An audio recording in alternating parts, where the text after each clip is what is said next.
Hi guys, and welcome to the channel. I hope everyone is doing okay. My name is Michael and today I'm doing another part of the Battle of the Handhelds, and the contestants for this part are, as you could see from the title of this video, PSP Go, and I'll be comparing it to the Sony Xperia Play. So without any further ado, let's just dive right into it. If you haven't seen the first part in this series, I would definitely recommend checking that one out too. I'm comparing their PS Vita and 2DS XL, link in the description and in the right corner. The rules are pretty straightforward. I'm comparing the hardware as well as software, and the one that is superior takes a point, and the one with the most points at the end is the ultimate winner. Let's begin with the display. PSP Go has 3.8-inch LCD screen with native resolution of 480 by 277, whereas the Xperia Play has 4.0-inch LCD with resolution of 854 x 480 and with capacitive touchscreen, so you can control it just with your fingers. There is nothing wrong with the PSP Go display, but obviously the one on the Xperia is 0.2-inch larger with much higher resolution. In addition to it being touchscreen, thus I'm giving this point to the Xperia Play. Next category would be the audio. As we have already learned, Sony with its whole audio division knows how to make a proper sounding system, and it is no different in this case. Both of them have got quality stereo speakers that just face different direction. On the PSP Go they are facing straight to your head, and instead on the Xperia they are facing down to your palms, similar to the 2DS XL. Both have 3.5mm audio jacks, so you might prefer to use that one. To my ears they both sound fine when you play the game, but when I put same song and played it one next to the other, then the winner is clear: Xperia Play, as it produces much higher fidelity, fuller sound with rich bass too. On the other hand, the sound coming out of the PSP Go speakers seems a bit muffled and lower quality. For me the point goes to the Xperia Play, and you can judge for yourself.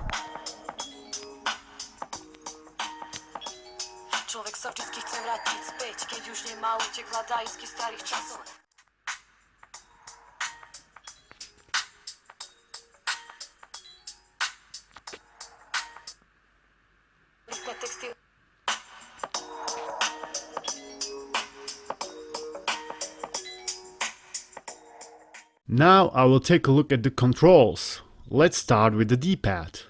Both of them are same dimensions, just the Xperia Play is more clicky and the PSP Go is with the rubber membrane. Personally I favor the rubber membrane, but the other one is also really usable. Action buttons. Same thing here, PSP Go uses rubber membrane and the other one is more clicky. Overall, when I compare both devices, they look almost identical. The form factor and sliding mechanism, button placement and design in general looks almost same. We could say one was heavily inspired by the other. D-pad action buttons are positioned at the same spot.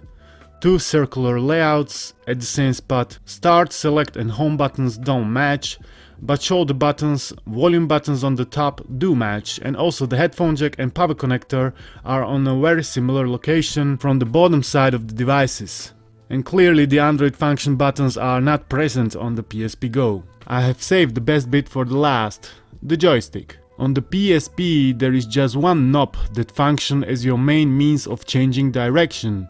By contrast, Sony decided to replace the physical knob on the Xperia Play for the touch-sensitive circles, I guess to save the valuable space, even though both devices have roughly same thickness. I would definitely sacrifice those 2-3mm added to the thickness in return for replacing both of the touch-sensitive things with the same knobs as on the PSP Go. It would make the time spent on the Xperia Play so much more hassle-free. Unfortunately, that is not the case, and we gotta fight with the circles in order to progress in the game, or we can still choose to use the touchscreen instead of the touch circles. Or we can simply avoid games where you are forced to use it, and I guess that's the best approach. Who's taking this point? I grant it to the PSP Go mainly because of the joystick as well as shoulder buttons, as they are so tiny on the Xperia Play, while on the PSP Go you can easily trigger them from the side and not just straight from the top. Now the form factor. As I have already mentioned, the size, the weight and the form factor is almost identical.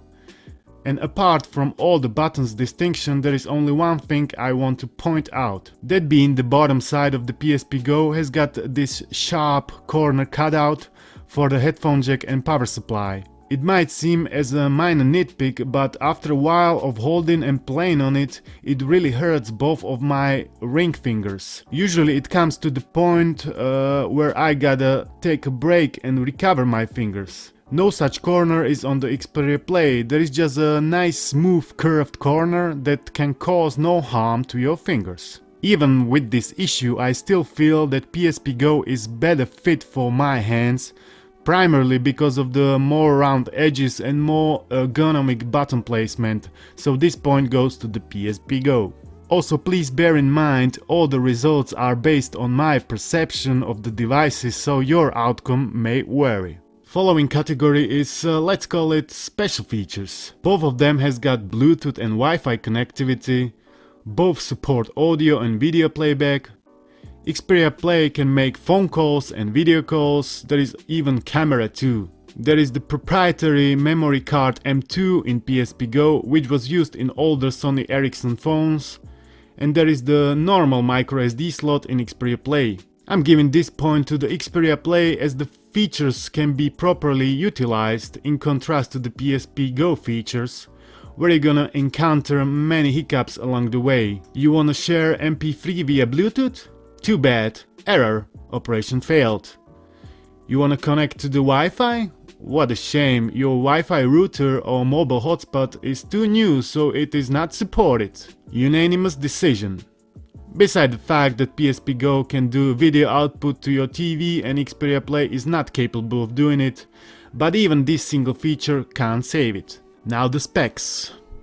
Xperia Play is newer, thus more RAM, better GPU and higher CPU clock speed, though it's still only single-core CPU. That doesn't necessarily mean it is faster or more efficient, as from my experience, yes, PSP Go is really low on specs, however the operating system is simple and doesn't eat up all your RAM. When we look at how demanding the Android is, then it is clear there will be more slowdowns and unexpected interruptions with your Xperia Play. With that said, with Android you have got unlimited possibilities as long as the device can handle it and the app is supported, as the Android 2.3.4 Gingerbread feels ancient compared even to the Android 6 Marshmallow. The option to root it and flash it with newer Android is still on the table, but it won't add any more RAM or cores to your device, so the performance isn't gonna change a whole lot. So just maybe the PSP Go weakness is its benefit and will enrich your experience even further. The exploitability too is much easier done on the PSP, with much more in return than to root the Android and expect it to tear down the boundaries between your fingers and the gadget. This leads us to the last category, games, which is understandably the most important one, as that is the purpose they are serving, to engage you in the virtual reality of the game itself. And that is also the biggest weakness of the Xperia Play, at least from my point of view. The reason being, there are simply no exclusive games for it. All the games are playable on other touch-based Android smartphones too, so why would you pick the weakest one? Because of the built-in controls and cool design and portability? When you can simply pair a Bluetooth controller to your Galaxy S8 and be much better off? I guess it all just depends on what you expect. I, for an instance, expect to grab a PSP Go, which is a dedicated handheld with games developed specifically for that system, and to simply get lost in the gameplay. Then I know the game is well made. On top of that, all of the mobile games nowadays offer much diverse gaming experience. Either they are pay to win, or you cannot play offline, or you cannot play it as a single player, or there is simply no value in it and it feels just like another mindless cash grab presented to the masses. From the PSP library I know exactly what to expect. Quality and fun content to enjoy anytime I want to. From the endless stream of PSP games, to the PSP minis, to the whole PS1 library. Who is the winner then, you may ask? The leading position for me takes PSP Go. because of all the aforementioned points I have made. And what about you guys? Do you own either of them? If so, which one do you prefer? Or are you quite happy just with your smartphone? And if you are still here, I would like to thank you all for watching, guys. If you like what you see, please give the video a thumbs up, it helps a lot. Don't forget to subscribe to the channel, as there is more quality content coming at you. Thanks again, and I'll see you in the next one. Peace.